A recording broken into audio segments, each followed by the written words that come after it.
Nowadays, smartwatches have a whole whack of features. Examples include a clock, a stopwatch, some games, and maybe the weather outside.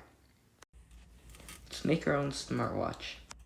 Let's attach our ESP32 microcontroller and our display. Let's wire it up. We're going to attach SDA to 15, SCL to 14, CS to 5, DC to 27, and RST to 33. Alright, so I've added all the different sensors onto the breadboard. I've used the photocell light sensor, the HW502 heart rate monitor, 2 push buttons, a potentiometer, and the LM35 temperature sensor. This is how it looks up here. Alright, so on the home screen, there's the main clock, and there's also 3 different gauges. Each gauge has its own value and takes in an input and displays an output using its own respective sensor. On the top left, we have a light sensor, which displays the percentage of light.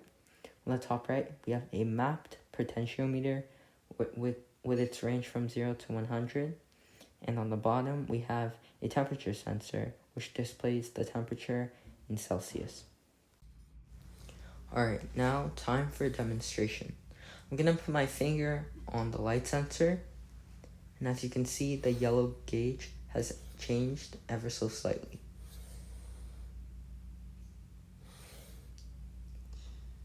Next, we're going to go over the potentiometer. I'm going to turn the potentiometer counterclockwise, and the value is going to change, as shown. Now, let's go over the temperature sensor. On the bottom, I'm going to cover my hand with it, hopefully heat it up.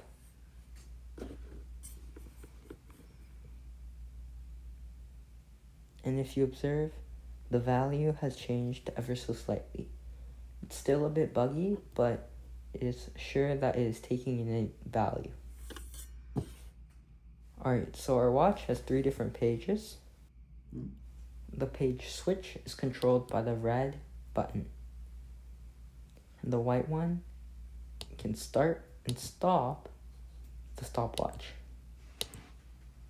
If you want to reset it, you can just hold on it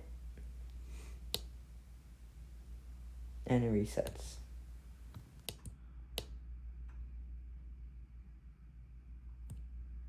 Alright, so our third and final page is a heart rate monitor.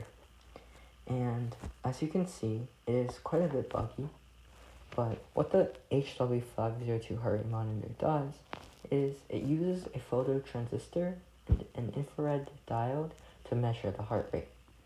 So when a finger is placed on the phototransistor, it detects how much light is being emitted from the photodiode. The sensor outputs this information as an analog signal, and when blood flows through the finger, the amount of light is detected by the photodiode. Thought this project was pretty cool. It took around 600 lines of code and a lot of debugging. I hope you enjoyed.